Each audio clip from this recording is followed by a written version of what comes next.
जय श्री राधे। पूज्य श्री सद्गुरुदेव भगवान के चरणों में प्रणाम।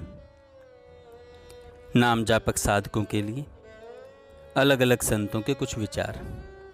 पूज्य श्री भाई जी कहते हैं, जब कभी भगवान का स्मरण हो उसे पकड़कर रखने की चेष्टा करो। जैसे कंगाल भाग्य से मिले हुए धन को प्राणों की तरह रखता है, उसी प्रकार भगवान के स्मरण रूपी धन की प्राण देकर भी रक्षा करो।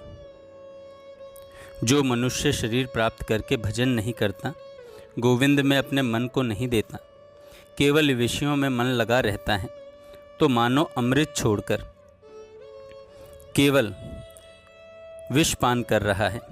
जो भव सागर से पार नहीं जा पाता, वह मंदमती, मूर्ख और सबसे बड़ा हत्यारा है।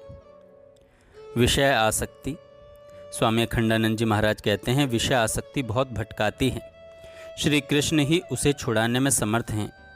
बिना राग के राग नहीं कटता, बिना हीरे के हीरा नहीं कटता। विषय आसक्ति मिटाने के लिए श्री कृष्ण की आसक्ति चाहिए। वेदांत विचार करो तो विचार काल तक भले ही विषय चिंतन न हो, योग करो तो समाधि काल तक विषय आसक्ति मिटी रहेगी, परंतु दोनों की समाप्ति के पश्चात फिर आ जाएगी। श्री कृष्ण का राग ही उसे पूर्णतया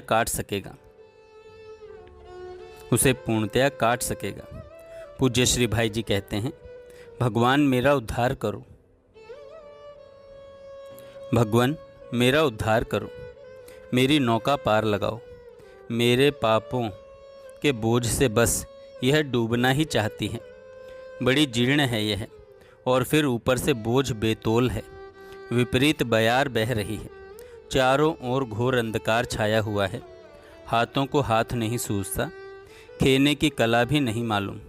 एकमात्र तुम्हारा ही भरोसा है नाथ, तुम ही पार लगाने वाले हो। हे मुरारी, क्षमा करो, अपराधों को क्षमा करो, नहीं तो मेरा कहीं ठौर ठिकाना नहीं है।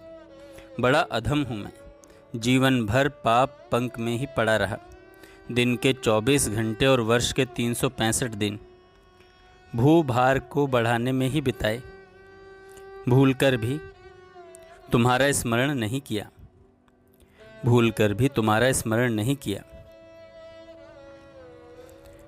पूज्य स्वामी राम सुखदास जी महाराज कहते हैं, नारायण हरि लगन में ये पांचों न सुहात, विषय भोग निद्रा हसी जगत प्रीति बहुबात। ये विषय भोग आदि 5 चीज़ें जिस दिन सुहाएंगी नहीं, अपितु कड़वी अर्थात बुरी लगेंगी, भगवान का वियोग सहा नहीं जाएगा, उसी दिन भगवान मिल जाएंगे। जिनके समान कोई प्यारा हुआ नहीं है नहीं, होगा नहीं, हो सकता नहीं, ऐसे अपने प्यारे प्रभु के वियोग में हम दिन बिता रहे हैं। श्रोता ने स्वामी राम सुखदास जी महाराज से प्रश्न किया, आपको आध्यात्मिक लाभ कैसे हुआ?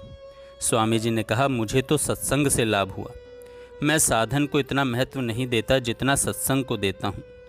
दूसरों के लिए भी मैं समझता हूँ कि अगर वे मन लगाकर गहरे उतरकर सत्संग की बातें समझें तो उनको बहुत लाभ हो सकता है।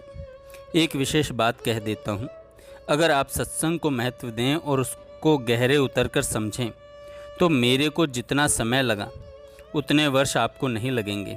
बहुत जल्दी आपकी उन्नति होगी, ऐसा मेरे को स्पष्ट दिखता है। मेरे को संदेह नहीं है इस बात पर। स्वामी जी महाराज आगे कहते हैं, परमात्मा दुर्लभ नहीं है, उनकी प्राप्ति की इच्छा वाला आदमी दुर्लभ है। परमात्मा के मिलने में देरी नहीं है, देरी वास्तव में अपनी चाहना में है। परमात्मा दूर थोड़े ही हैं। परमात्मा जितने सस्ते हैं उतनी सस्ती कोई चीज़ है ही नहीं। उनकी प्राप्ति तत्काल हो सकती है, दिन की बात तो दूर रही। परमात्मा सबके हृदय में विराजमान है। सर्वस्य चाहम हृदय सन्निविष्टो, जो हृदय में स्थित है उसके मिलने में देरी क्या लगे। अतः वास्तव में परमात्मा की प्राप्ति की इच्छा दुर्लभ है। परमात्मा दुर्लभ नहीं है, उनकी इच्छा अनन्य होनी चाहिए। स्वामी जी महाराज कहते हैं, जिस साधन में आपका मन लग जाएगा वह साधन तेज हो जाएगा। जिससे भगवान में ज़्यादा तल्लीनता हो, भगवान से ज़्यादा संबंध जुड़े, वह साधन तेज हो जाता है। साधन वही सिद्ध होता है जो निरंतर होता है। रसोई वही तैयार होती है जो निरंतर बनती है। जैसे श्वास हरदम लेने के हैं, ऐसे ही साधन हरदम करने का है। जैसे रोज़ाना रोटी खाते हैं तो उसमें नित्य नया रस मिलता है, ऐसे ही रोज़ाना सत्संग करने से नित्य नया रस मिलता है।